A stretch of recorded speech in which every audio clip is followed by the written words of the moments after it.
Hello, welcome back to Bookish Brits. It's January and I'm doing my first review of the year. But I'm not going to do a review. I am going to try and convince you to read the Stormlight Archive by Brandon Sanderson. Now, so far we have 4 full books and 2 novellas, and there's probably lots of side things that I've missed as well, but that's the core of it. And it's fantasy.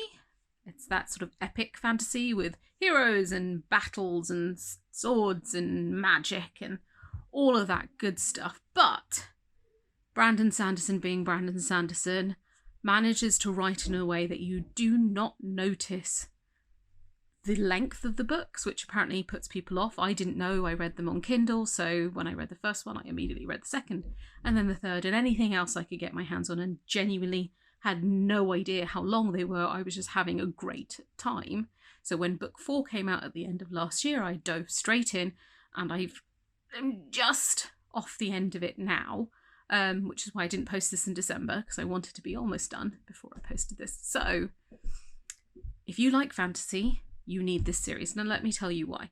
So Brandon Sanderson is one of those great storytellers that he can build a whole universe. He calls it the Cosmere, where actually all of his separate series are connected in this wider collected planets and narratives, but you can read each individual sort of section and not really worried about the connection if you don't want to.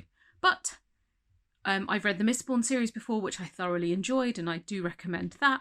But this was something else. So Mistborn kind of like, I was like, yeah, he's a good author. This, I was like, how have I not read these already? Why do I now have to wait for more books? This is thorough. I made that mistake with Patrick Rothfuss, and here I am still waiting. But thankfully, Brandon Sanderson loves to communicate and has a little tracker of how he's getting on with his books, so I can constantly look at that and hit refresh and torture myself that way instead. But I know that he's going to write it, so that's the thing. I know he's writing it. So that's how good these books are, that I am obsessed enough that I'm constantly checking his website and his Twitter and being like, give me more. So the books are going to be 10 books, but they're going to be 2 sets of 5. So we're almost at the end of set 1. So if you want the hope that there's a jumping off point, there is a jumping off point coming. We just really need to wait for book 5 to come out. So why do I love them? 2 things. The magic system is entirely unique. I've not read anything like it before.